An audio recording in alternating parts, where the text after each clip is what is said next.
Buddha's categorical secret, the one teaching more absolute than not self.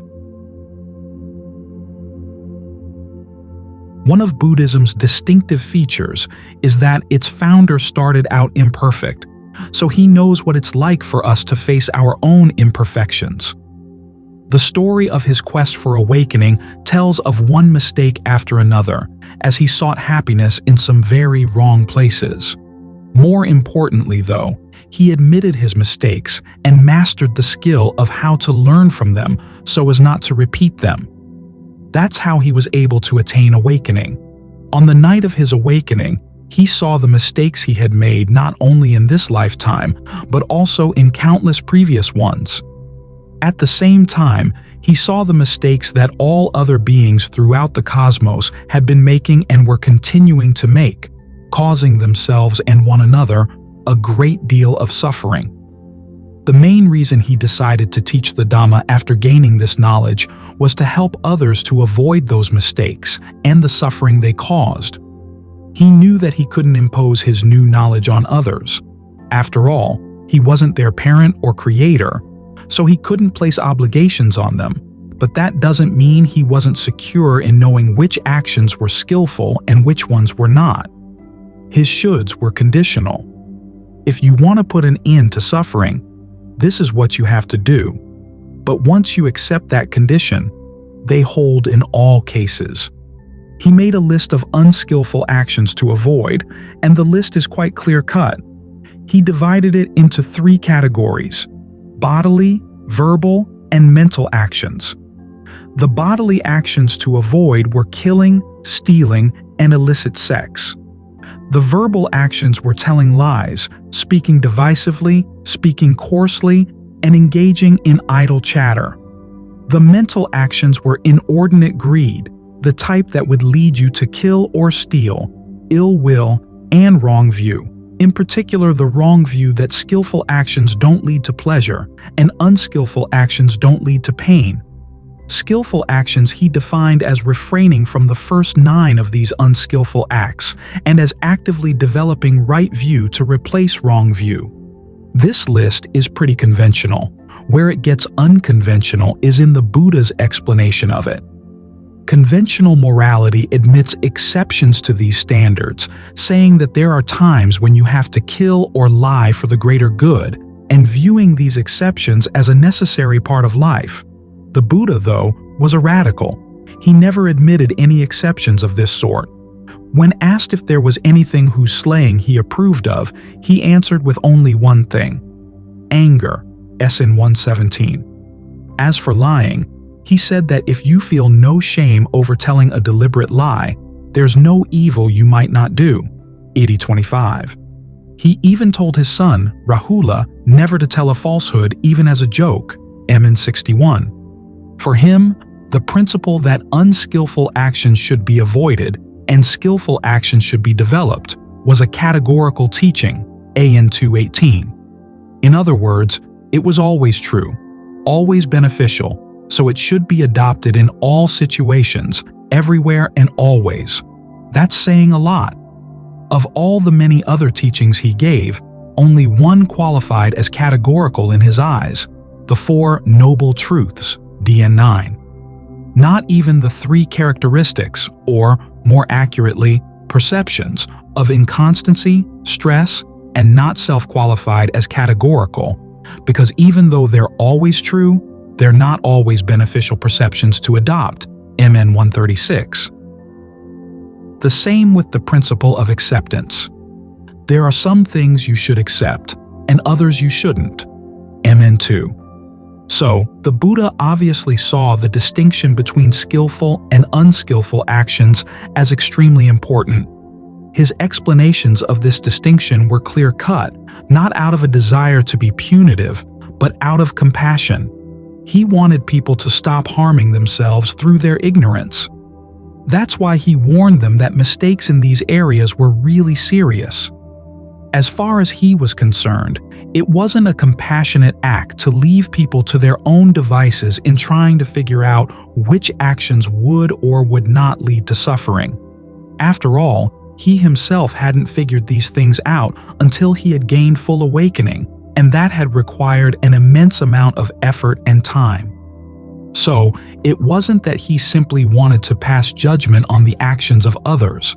Instead, he wanted to teach people how to pass skillful judgment on their own past, present, and future actions so that they could avoid repeating the mistakes that had been causing them suffering all along. The Buddha's categorical shoulds. It may seem strange to hear that the Buddha expected his students to pass judgment on their actions, given all that has been said about how he taught a non-judging and accepting attitude toward all things. Actually, though, he stated that the skillful use of your powers of judgment plays a crucial role in practicing the Dhamma. For instance, when discussing the steps that lead from hearing and pondering the Dhamma to actually awakening to the truth, he cited 4: desire, willingness, judgment, and exertion. First, there has to be the desire to practice, then the willingness to measure your actions against his teachings, followed by acts of judgment in which you weigh how your actions have measured up. Only then can you make the effort to abandon unskillful behavior and develop the skillful behavior that leads to awakening, MN 95. And the act of judgment doesn't happen just once. Throughout the practice, you have to repeatedly pass skillful judgment on your actions to make sure that you stay on course and improve your mastery of the skills of the path. MN 61, MN 121. For him, judgment is not a final verdict. It's a matter of judging a work in progress until it arrives at its goal. His compassion in giving his categorical teaching on skillful and unskillful actions can easily be seen in his instructions for how to judge your own past mistakes in a way that encourages you to learn from them. There are 5 steps in all, Men 61, SN 42-8. 1. Recognize the mistake as a mistake and that it was not right to do it. 2. Talk it over with someone more advanced on the path to get ideas on how not to repeat it. 3. Develop the proper attitude to your mistake. This is the most delicate part of passing judgment. On the one hand, you shouldn't wallow in feelings of remorse, for that doesn't erase the mistake you've made and actually can sap your confidence that you can learn from it. On the other hand, you should be ashamed of the mistake, although here it's important to understand what the Buddha meant by shame. Not the debilitating shame that's the opposite of pride, but the conscientious shame that's the opposite of shamelessness. The shame the Buddha's recommending here is a part of healthy self-esteem. You value yourself so much that you see harmful actions as beneath you, and you'd be ashamed to stoop to doing them. 4. Resolve not to repeat the mistake. 5. Spread thoughts of goodwill, compassion, empathetic joy, and equanimity to all beings in all directions. Goodwill for others motivates you not to harm them ever again. Goodwill for yourself motivates you not to harm yourself with useless recriminations and encourages your conviction that you are worthy of following the path. The fact that these steps in judging your past actions could bear fruit in present and future happiness is based on the Buddha's analysis of how the results of action play out. As he had seen on the night of his awakening, skillful actions tend to lead to fortunate rebirths, unskillful actions to unfortunate rebirths. The word tend here is crucial. He had also seen that the workings of karma were complex. For instance, some people engaged in unskillful actions but gained a fortunate rebirth in the next immediate lifetime. This was because they had either done skillful actions beforehand, had changed their ways and done skillful actions afterward, or had adopted right view at death. These mitigating factors didn't erase the bad karma of their mistake, but it did give them something of a reprieve. This means that if you recognize a mistake and learn not to repeat it, you can delay its results, which would give you the opening to practice for the sake of awakening and gaining release from the results of past actions entirely. The Buddha's understanding of karma along with the steps he recommended in judging your past mistakes, help to avoid two extreme ways of passing judgment that can actually get in the way of learning from them. The first extreme is based on the deterministic interpretation of karma, that whoever does bad things is destined to suffer in a bad destination. This extreme was taught by other sectarians in the time of the Buddha, and as the Buddha said, if you believe it and then reflect on your past mistakes, you see no escape from suffering. It's as if you were thrown into hell in this very lifetime. SN 42:8. This thought discourages you from making an effort to change your ways, as you feel you're doomed no matter what. The other extreme is to deny that your mistakes matter. In the Buddha's time, this extreme was also taught by other sectarians, some of whom argued that actions were unreal to begin with, while others argued that there was no such thing as right or wrong, DN2. At present, this view is held by those who believe that, because right and wrong are just artificial conventions, we're better off not passing judgment on one another's behavior at all. That way, we can all maintain our self-esteem. This attitude, of course, makes it impossible to learn from your mistakes because it refuses to recognize that there are such things. From the Buddha's point of view, both extremes are heartless and irresponsible. Mistakes really are mistakes, and people really suffer from them. Sadly, they don't see the connection between their actions and their suffering, so they keep on making the same mistakes again and again. But because they can alleviate the results of their past unskillful actions when they learn of the connection, the most compassionate thing is to show them the connection and to teach them a wise and effective way to put that knowledge into practice. As the Buddha saw it, the duty of any good teacher was to give protection to one's students and to end their bewilderment, and 362. In his experience, people actively sought reliable advice on how to end their suffering, regarding advice of this sort as an act of kindness, rather than an imposition, AN 663.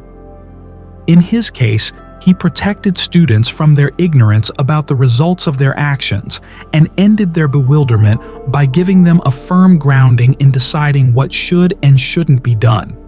In providing his categorical teaching on skillful and unskillful behavior, he was simply doing his duty and responding to his listeners' most genuine needs. A common complaint, though, is that the Buddha's teachings on this topic lack nuance.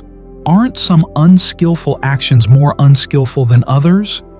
What about instances when you want to do an action listed as unskillful but with a compassionate intent? And what about times when you're faced with conflicting moral obligations, as when, in wartime, you want to protect your loved ones from enemies who threaten rape or murder, and you see no other way out than to kill the enemy? How could a fully awakened being be an absolutist in such situations? Actually, the Buddha does address these issues. In listing the results of the different unskillful actions, he does note, for instance, that the results of killing, lying, and wrong view are much worse than the results of idle chatter, AN 840. As for the remaining questions, he gives a framework for answering them in a set of 6 of discourses in the Anguttara Nikāya 4.233-238, where he divides actions into 4 sorts: bright, dark, dark, and bright, and neither dark nor bright, leading to the end of action. Bright actions correspond to following the 5 precepts or training rules based on the list of skillful actions. Dark actions break those precepts. Actions that are dark and bright are defined as involving both injurious and uninjurious intentions. The Buddha doesn't give examples of this category, but apparently it would cover cases of breaking the precepts with compassionate intentions or out of a sense of conflicting moral obligations. As for the destinations to which these actions can lead, bright actions lead to the high levels of heaven, dark actions to hell, and dark and bright actions to the realms in between, from the realms of deprivation up through the human world and to the lower levels of heaven. The wide range here shows that actions in this category can vary greatly in their level of skillfulness, and that, given the complexity of karma, an action that would send one person to a low level of heaven could send another person to deprivation. Nowhere in this set of 6 discourses does the Buddha give advice on what to do when faced with a moral dilemma of conflicting shoulds and obligations. For that advice, we have to look elsewhere in the canon. What we find is that he never advised people to engage in actions that were both dark and bright. The only actions he advised were in the categories of bright, or neither dark nor bright. It's easy to understand why. Given that you don't know your full karmic background, he'd be asking you to take a great risk if he recommended an action that could possibly lead to a lower realm. We also find that when weighing conflicting shoulds, he didn't regard all shoulds as having equal weight. Here again, it's easy to see why. If every should had equal value, 2 conflicting shoulds would cancel each other out, like a proton and an antiproton annihilating each other, and you'd end up with no should standing. This would be a severe weakness in his teachings. Precisely when you most need guidance as you're faced with conflicting obligations, the Buddha would be abandoning you, offering you no protection at all. Instead, he was clear in stating which obligations took precedence over others. Here, though, we have to note that he never used the language of obligations. Instead, he simply offered his advice to people on the basis of their desire for happiness. If you really want to take on the training leading to a long-term reliable happiness, the principles of action dictate that this is how you have to weigh your shoulds against one another. He notes that it's good to offer protection to those threatened with danger and fear, AN 4184, ETI 31, but he doesn't list it as a precept. That alone should indicate that he holds the precept against killing as more important than the desire to provide physical protection. On top of that, he notes that there are 5 types of loss: loss of relatives, loss of wealth, loss through disease, loss in terms of virtue, loss in terms of views. He then goes on to show that loss of relatives, loss of wealth, and loss through disease are relatively minor, whereas loss of virtue and loss in terms of views are serious. The former forms of loss won't send you to a bad destination after death, whereas the latter 2 would, AN 5130. The Buddha's way of ranking these forms of loss flies in the face of many conventional domestic values, but it does provide comfort of an important sort. The losses that he ranks as important are largely under your control. It's inevitable that someday you'll be parted from your relatives, your wealth, and your health. But you can lose your virtue and right views only if you yourself abandon them. If you don't abandon them, no one can take them away from you. And your virtue and right view don't save their rewards only for the next life. The Buddha lists them as the prerequisites for right mindfulness, SN 4716, and as qualities conducive to group harmony here and now, AN 612. Given the way the Buddha states these values, it would appear that his advice in the case of war would be to find ways of stopping enemies from causing harm, but without killing them. This requires exercising your imagination and discernment to find alternatives to killing. But then, if you're serious in your quest for happiness, this is what training in skillful action is for. It's not a mere matter of obeying rules. It's aimed at forcing your discernment to grow. As for the 4th category of action, neither dark nor bright, leading to the end of action, the Anguttara discourses explain it in 3 different ways. In every case, though, they show that it doesn't mean abandoning conventions of right and wrong, or the categories of skillful and not. Instead, it means adopting skillful behavior in a way that transforms it to serve a higher purpose than a good rebirth. It becomes the skillfulness of achieving total freedom. This is reflected in the fact that the Buddha, when describing his own path to full awakening, said it was a quest for what is skillful, MN 36. And when he taught the path to awakening to others, he defined it as the 8 right factors of the Noble Path to distinguish them from 8 wrong types of action, MN 117. In fact, one of the discourses, AN 4237, defines the category of neither dark nor bright action as the Noble Eightfold Path itself. The factors of this path are well known: right view, right resolve, right speech, right action, right livelihood, right effort, right mindfulness, and right concentration. What's rarely been noted, though, is that these factors include within them the Buddha's list of skillful actions. Skillful bodily actions come under right action, skillful verbal actions under right speech, and skillful mental actions under right view and right resolve. These factors then form the basis for the factors of right effort, right mindfulness, right concentration, and a heightened level of right view, all of which transform them to a level of skill that can lead the mind to a state of total freedom from intention. This state is described in AN 4235's definition of neither dark nor bright action, the intention to abandon all actions in the present moment, whether bright, dark, or both.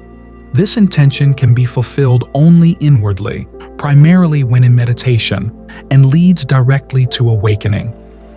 After awakening, you're said to be beyond both skillful and unskillful actions, but again, this doesn't mean that you don't continue to act in skillful ways. Instead, you're described virtuous, but not made a virtue, MN 78. In other words, your behavior is in line with the precepts, but you don't define yourself in terms of your virtue.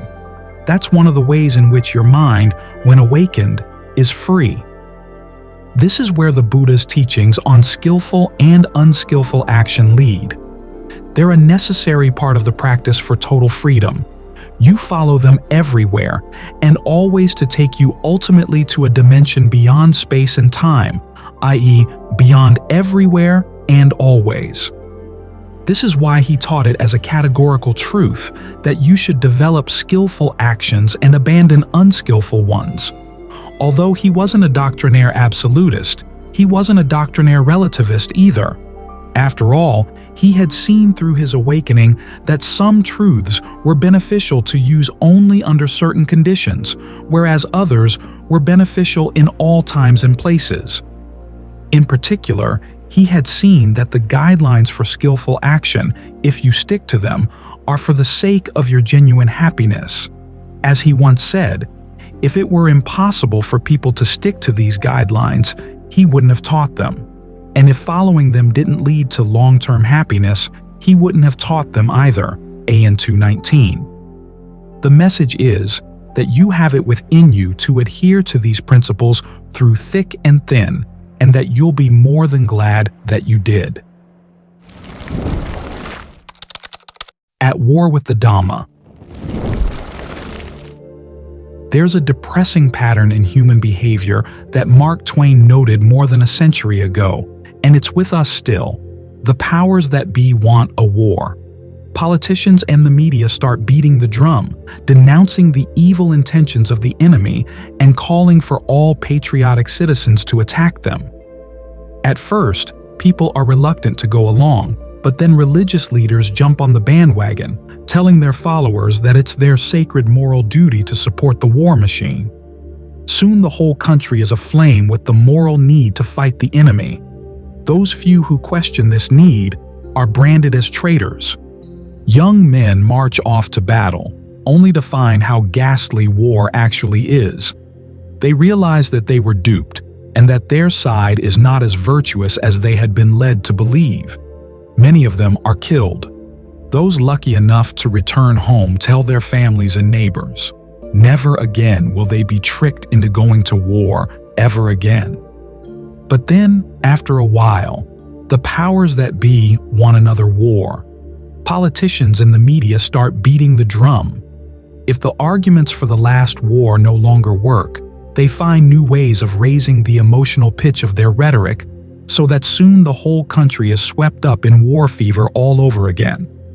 The only way to keep yourself from getting sucked into this pattern is to have strong principles against killing, principles you hold to no matter what. This is one of the reasons why the Buddha formulated the precept against killing in the most uncompromising way. Don't intentionally kill anything or anyone, ever. Don't tell other people to kill, and don't condone the act of killing, Sin 2:14. When asked if there were anything at all whose killing he would approve of, the Buddha answered with just one thing: anger, SN 171. That's as clear-cut and absolute as you can get, and it's clear-cut for a reason. Clear-cut rules are easy to remember even when your emotional level is high, and that's precisely when you need them most. If you approach every argument for war with this precept in mind, then no matter what reasons people might cite for supporting the war, you protect yourself by always putting the precept first. If you leave room in your mind for exceptions to the precept, someone will find a way to exploit those exceptions, and you'll be back where you were before you had the precept, fooled into supporting another war. The precepts are like a fence around your property.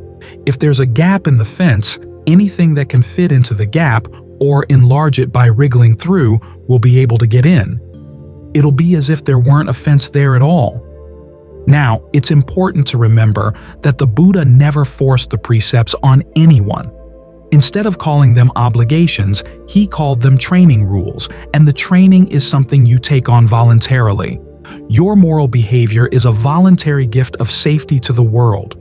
If you can make that gift universal, with no exceptions, you can have a share in universal safety as well. AN 839. If you actually break a precept, the safe course of action is not to try to redesign the training to justify what you've done. Instead, you honestly admit that your training has lapsed and do your best to get back on course. Given that the texts are so clear and unequivocal on the issue of killing, it's hard to conceive that anyone would even think of trying to formulate a Buddhist theory of just war. Yet there have been such attempts in the past, and they're with us again now. If we have any concern for the Dhamma at all, it's important to reject these theories outright. Otherwise, we find ourselves quibbling over when and where it's right to issue a Buddhist license to kill. And no matter how strictly we try to restrict the license, it's like running a tank through the back of our fence and putting up a sign next to the resulting hole, saying that only those thieves and bears who promise to behave themselves nicely will be allowed to enter, and then leaving them to police themselves. Because the early texts rule out killing in all circumstances, attempts to formulate a Buddhist just war theory ultimately have to fall back on one basic assertion: there's something wrong with the texts. Because this assertion can take many forms, it's useful to examine a few of them to see how misleading they can be. That way, we won't fall for them. The big one is this: the moral ideals expressed in the early texts may be inspiring, but they offer no practical guidance for dealing with the complexities of real life. Real life presents situations in which holding strictly to the precepts would entail loss. Real life contains conflicting moral claims. The texts recognize none of these issues. They teach us no way of dealing with evil aggressors, aside from passivity and appeasement, hoping that our loving-kindness meditation will inspire in the aggressors a change of heart. So, on this issue, we can't trust that following the texts will protect us. Actually, the early texts are not silent on issues of moral complexity. They do answer questions about the losses that can come from holding to the precepts and about the desire to meet obligations at odds with the precepts. It's just that their answers aren't the ones we might want to hear. Of course, these answers are based on the teaching of karma and its effect on rebirth, teachings that many modern Buddhists view with skepticism. But the Buddha dealt with skeptics in his own day. As he told them, no one can really know the truth of these teachings until awakening. But if you take them on as working hypotheses in the meantime, you're more likely to be careful in your behavior than if you didn't. MN 60. If it turns out that they're not true, at least you can die with a clear conscience, knowing that you've lived a pure life free from hostility or ill will. When you discover that they are true, you'll be glad that you kept yourself safe. AN 366. The Buddha readily acknowledged that there are times when following the precepts will put you at a disadvantage in terms of the world. You might lose your wealth, your health, or even your relatives. But those losses, he says, are minor in the long run. Major loss would be to lose your virtue or to lose right view. Those losses could harm you for many lifetimes to come. Here the lesson is obvious. For the sake of your long-term benefit, be willing to suffer the lesser losses to keep from suffering the major ones. AN 5130. At the same time, there are many occasions when breaking a precept brings short-term rewards in this world. But from that fact, the Buddha never drew the conclusion that those rewards justified breaking the precept. SN 42-13. As for conflicting obligations, the texts tell of the case of a person who, finding that he's about to be thrown into hell for breaking the precepts, pleads with the hell wardens for leniency. He broke the precepts because of his social obligations to family, friends, or king. Does he get any leniency? No. The hell wardens throw him into hell even as he's making his plea. MN 97. The Buddha said that if you want to help others, you can provide them with food, clothing, shelter, or medicine as needed. Better yet, you get them to follow the precepts too. AN 499. By this token, if you tell others that there are times when it's their moral duty to break the precepts, you're actually working for their harm. If they act on your recommendation and are thrown into hell, will you be on hand to plead their case? And will the hell wardens give you a hearing? So when the texts tell us to stick with the precepts in all cases, they're actually teaching us how to protect our long-term well-being. This doesn't mean that the precepts leave you totally defenseless against an enemy, just that they force you to think outside the box. If you're determined not to kill under any circumstances, that determination forces you to think in more creative ways to keep an adversary from taking advantage of you. You learn methods of self-defense that fall short of killing. You put more store in diplomacy and don't look down on intelligent compromise. The ideals of the texts are for those who want to go straight to liberation undeterred. They are the ones who should hold to the precepts no matter what, even being willing to die rather than to kill. However, there has to be guidance for those who want to take the longer road to liberation through many lifetimes, at the same time fulfilling their social obligations, such as the duty to kill in defense of their country. Actually, the early texts do describe a slow route to liberation, and a prime feature of that route is holding to the precepts in all situations. AN 854. Don't do anything that would land you in the lower realms. By this standard, it's hard to see how an even slower route, one that allowed for theories of just war, would count as a route to liberation at all. As the Buddha pointed out, if you're in battle with the enemy, trying to kill them, your mind is immersed in ill will. If you get killed at that point, your mind state would take you to hell. If you have the wrong view that what you're doing is virtuous, you can go either to hell or to rebirth as an animal. SN 42-3. Neither of these destinations lies in the direction of Nibbana. It would be like flying from Las Vegas to San Diego via Yemen, with a long layover in Afghanistan, during which you'd probably forget where you were going to begin with. The texts are obsessed with the letter of the precepts, but it's important not to let the letter get in the way of their spirit, which is to cause the least harm for the greatest number of people. Sometimes you have to kill people to prevent them from doing greater harm. This spirit is never expressed in the text, and for good reason. It assumes that there's a clear way of calculating when doing a lesser evil will prevent a greater evil, But what clear boundary determines what does and doesn't go into the calculus? Can you discount the retaliation that will come from people who want to avenge your lesser evil? Can you discount the people who take you as an example in committing their own ideas of what constitutes a lesser evil? How many generations or lifetimes do you take into account? You can't really control the indirect effects of your action once it's done. You can't tell for sure whether the killing you do will result in more or less killing than what you're trying to prevent. But what is for sure is that you've used your own body or your own speech in giving orders, things over which you do have control, to kill. A principle that's actually closer to the precepts and allows for no misapplication is that you never use other people's misbehavior as justification for your own. No matter what other people do, you stick to the precepts. Maybe the texts are hiding something. Maybe the Buddha didn't intend the precepts to be taken as absolutes. There must have been times when kings came to consult with him on when war might be morally justified, but for some reason the texts never tell us what he said.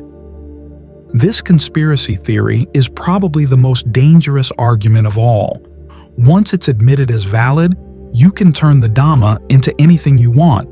I personally find it hard to believe that, after painting the picture of the soldier destined for hell when dying in battle, the Buddha would have privately discussed with King Pasenadi the grounds on which, for reasons of state, he could rightly send people into that situation. The texts tell us that he once told Pasenadi that if you break the precepts, then no matter how large your army, you leave yourself unprotected. If you keep the precepts, then even if you have no army at all, you're well protected from within. SN 3.5. Was this teaching meant just for public consumption? Are we to assume that the Buddha was a two-faced Buddha who taught a secret doctrine to kings so completely at odds with what he taught in public? The Buddha had so many chances to make exceptions to the precept against killing, but he always stuck by his principles. No intentional taking of life. Period. When you try to cast doubt on these principles, you're working for the harm of many, leaving them unprotected when they try to determine what should and shouldn't be done. AN 362. That's much worse than leaving them without a license to kill an aggressor, no matter how bad. Free the Dhamma.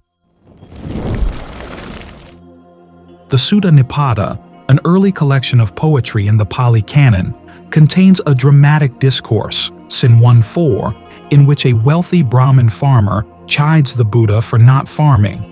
If he were to farm, the Brahmin argues, he wouldn't have to go for alms. This was a typical Brahmanical criticism of the Buddhist monks in that day.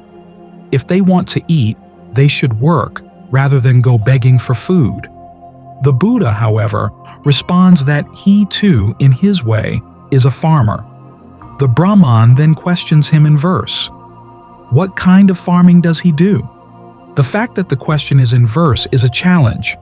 To properly answer it, the Buddha has to compose verses on the spot in the same meter as the Brahman's question. The Buddha more than meets the challenge, reciting extemporaneous verses on how the qualities of mind developed in Dhamma practice correspond to different farming skills and implements, yielding the highest fruit, the deathless. The Brahmin, impressed by the Buddha's virtuosity, offers him a bowl of milk rice as a payment for his skill in teaching the Dhamma, but the Buddha rejects the rice, saying that he can't accept such a payment. He then advises the Brahmin to throw the rice away on a spot where there's no vegetation or into water where there are no living beings. The Brahmin drops the rice into water where there are no living beings, and in the words of the discourse, just as an iron ball heated all day, when tossed in the water, hisses and sizzles, seethes and steams, in the same way the milk rice, when dropped in the water, hissed and sizzled, seethed and steamed. The Brahmin, in awe, his hair standing on end, goes to the Buddha and throws himself at his feet, asking to take refuge in the triple gem and to be accepted into the Sangha as a monk. In no long time, we're told, he becomes an arahant. The drama of this incident makes it hard to miss the point. The Buddha saw any payment for teaching the Dhamma as unacceptable. Another discourse in the canon, AN 5159, shows that this principle applied not only to him personally. When learning that one of his monk disciples is teaching the Dhamma, the Buddha lays out 5 conditions for how Dhamma should be taught, one of them being, the Dhamma should be taught with the thought, I will speak not for the purpose of material reward. So, the Buddha was very clear on this point. It's inappropriate for a monk or nun to accept payment for teaching the Dhamma, or for anyone to teach the Dhamma for the purpose of material reward. The image of the milk rice hissing and sizzling, seething and steaming, sears this message into the mind. Which raises the question, what about Dhamma books? Should they not be sold? The canon doesn't answer this question directly because there were no Dhamma books when the Buddha taught or the canon was assembled. Dhamma texts were memorized because, given the rigorous training and memorization that was perfected in ancient India, it was felt that the person-to-person communication of the Dhamma was more reliable than copying the Dhamma out in writing. A few centuries later, though, attitudes changed as some texts almost disappeared during wars in which many of those who had memorized the texts were put to the sword. So people began writing the Dhamma down in the form of manuscripts and books. At that time, those who wrote and received these written texts seem to have kept the above 2 passages in mind. A Dhamma book was deserving of special respect. The commentaries to the Pali Canon, for instance, list Dhamma books as a type of memorial, on a par with memorials containing the Buddha's relics. For this reason, some of the earliest written Dhamma works state that they should be bowed down to. Even today in Asia, there's a strong etiquette around how Dhamma books should not be placed on the floor or stepped over. When stored, they should be stored above the head. A book may be an object, but a Dhamma book should be treated as the Dhamma itself.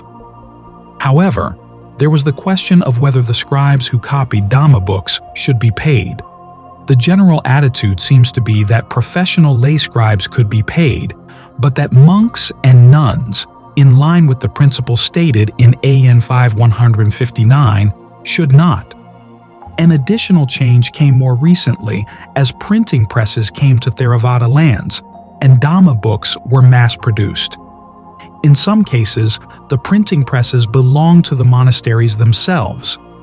To cover their costs, the monasteries began putting a price on the books they printed. This trend brought about a counter-trend. Those who insisted that Dhamma books shouldn't be treated like merchandise in the market. Lay printers could be paid to print Dhamma books, according to this view, but once printed, the books should be freely given away. This would provide those who sponsored such books the opportunity to engage in the highest form of giving, the gift of Dhamma, DHP 3554. It would also provide the recipients of such books the heartwarming opportunity to be recipients of a gift of Dhamma, and not just purchasers of Dhamma merchandise. In Thailand, this latter view has been most forcefully asserted by Ajahns in the forest tradition. In the rare cases where communities in this tradition have consented to have their books printed for sale, they have never argued that they were doing so in light of anything the Buddha did or said. It was simply for the pragmatic purpose of getting the Dhamma to as many people as possible, and was seen as a concession to the degenerate times in which we live. Even the monks and lay people outside of the forest tradition who sell Dhamma books have never tried to cite the Buddha as their authority for selling their books. Their rationale has been straightforwardly pragmatic. They couldn't afford to print Dhamma books otherwise. However, now that the Dhamma has come to the West, entrepreneurs who sell Dhamma books have become more aggressive in their reasoning as to why there's nothing wrong with what they are doing. Some have actually cited passages from the Pali Canon that, according to them, show that the Buddha himself would have approved of the practice. This, they say, shows that those who criticize the practice of selling Dhamma books are actually arguing in opposition to the Dhamma. These arguments avoid mentioning the two passages cited above, where the Buddha shows most clearly his attitude toward receiving payment for teaching the Dhamma. But it's good to keep in mind the image of the milk rice hissing and sizzling as we examine the three sets of reasoning offered by the apologists for the practice of slapping a price on the Dhamma and putting it up for sale. The first set of reasons are similar to the pragmatic reasons cited in Asia. You get more Dhamma to more people more effectively if you take advantage of the commercial book distribution network already in place here in the West than you do if you give your books away. People can more easily find books offered for sale than those for free distribution, and because modern people have so little time to judge books for themselves, they can save time by trusting that books offered for sale have been peer-reviewed and are thus more reliable than Dhamma books given away. The apologists then cite the Buddha as an authority in support of these considerations by quoting the passage from the Vinaya in which the Buddha first sent his arahant disciples out to spread the Dhamma to as many people as possible. Then the Blessed One addressed the monks. "I am released, monks, from all snares, human and divine. You too, monks, are also released from all snares, human and divine. Wander, monks, for the benefit and happiness of many, out of sympathy for the world, for the welfare, benefit and happiness of devas and human beings. Don't any two of you go by the same way." MVI 11:1. Now, telling a group of arahants to teach many people is not the same as telling them to print and sell Dhamma books. The Buddha was not a sales manager willing to sacrifice his principles in order to meet quarterly goals. His desire to get the Dhamma to many people was balanced by his sense of fitting and right ways to do it. This point is especially clear when we look at his remarks to the Brahmin in Sin 1:4. By rejecting the Brahmin's offer of milk rice, he risked offending him.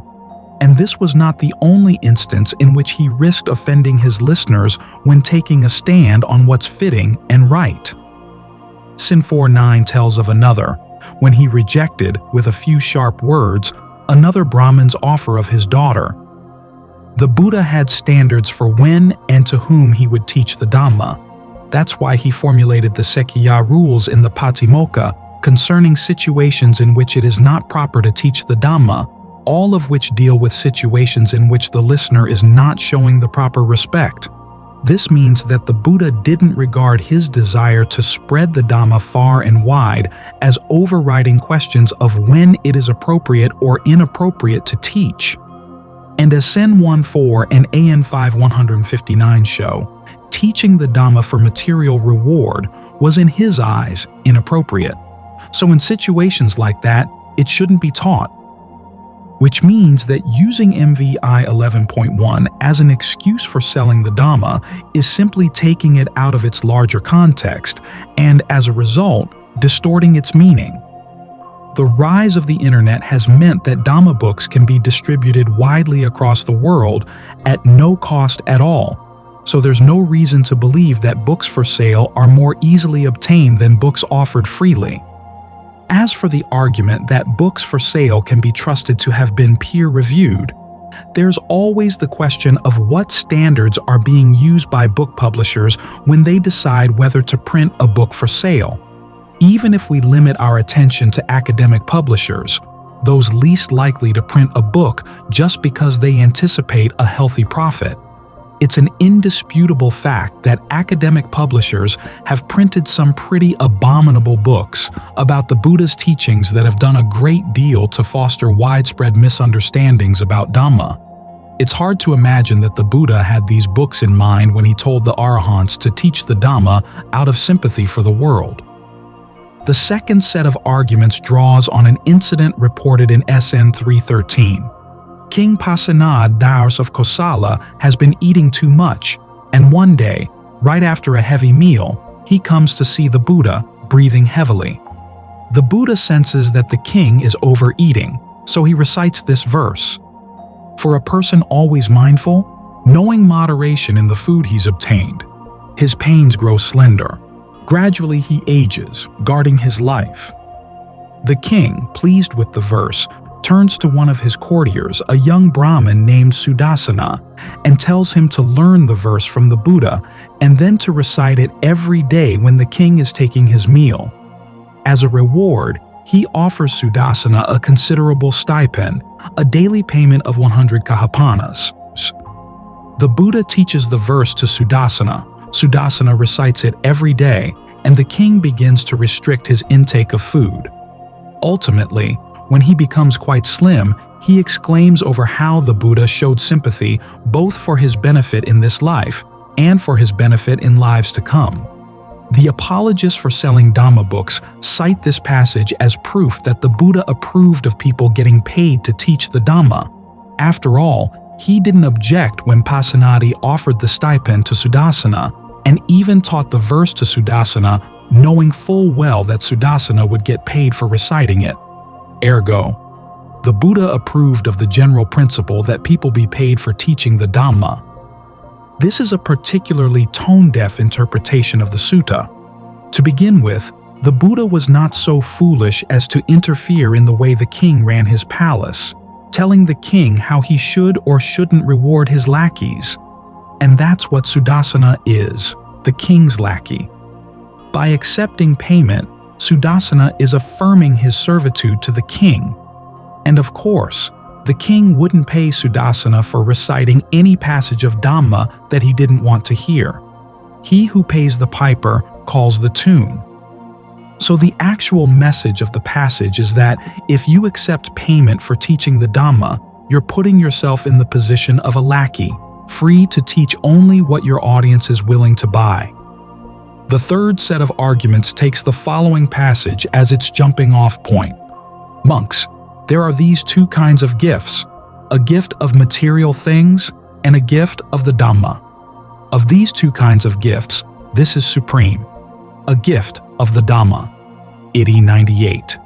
Here the apologists, after noting the canonical distinction between gifts of material things and gifts of the Dhamma and the superiority of the latter, come up with a novel way of interpreting the distinction when applied to Dhamma books. A book, they say, is not Dhamma. It's just a material thing. So giving a Dhamma book is a lower form of generosity. The actual gift of Dhamma occurs when one teaches the Dhamma. In the context of Dhamma writings, they claim the actual gift occurs when a writer, without ulterior motive, puts the Dhamma into writing. Whether that Dhamma is then printed in a book for sale or in one offered for free distribution doesn't alter the fact that the superior gift of Dhamma has already been given. This argument is based on a bizarre misunderstanding of the act of giving. In reality, a gift doesn't become a gift until it's been given freely to a recipient.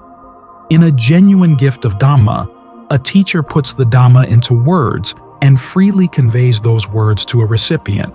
Until there's a recipient, there's no gift. And if the recipient has to pay for the words, there's certainly no gift. The mere act of writing the Dhamma doesn't count as a gift at all. The fact that people who make this third argument understand so little about something as basic as the act of giving raises the question of how they can be trusted to know anything else of the Dhamma. I've often been told that people in the West don't appreciate free books, and that they measure a book's value by its monetary price. So, to convince Westerners that Dhamma books are worthwhile, those books should have a price attached to them. Only then will Westerners want to read them. But surely, one of the purposes of spreading the Dhamma is to change people's attitudes, and in particular, to get them to stop measuring value by monetary price. The best way to do that is to offer high-quality Dhamma books for free, as evidence that the price of an object is no indication of its quality, and that generosity is a heartwarming activity. I know of many people who initially regarded free Dhamma books with suspicion. As one person told me, she assumed that a free distribution book was worth what she paid for it, i.e. nothing, only to learn that some free Dhamma books were free because they were too valuable to have a price.